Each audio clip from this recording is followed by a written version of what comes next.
Рози и коприва от Атанас Атанасов. Рози, аз обичам ги, но покрай мен само коприва.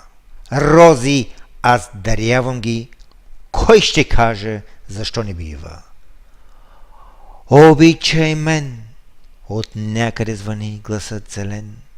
Аз съм твоя, аз съм самодива.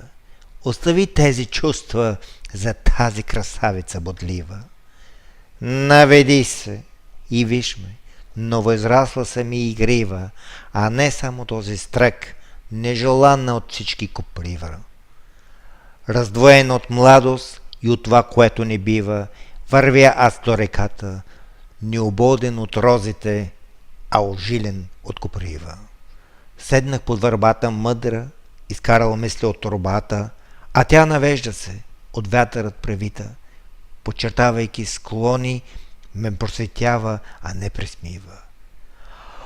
Обичайки ти розите, но не отказвай на коприва. Неусетно луната светна и подхвърли ми тя мисълта. Хей, да, наистина, това си го бива.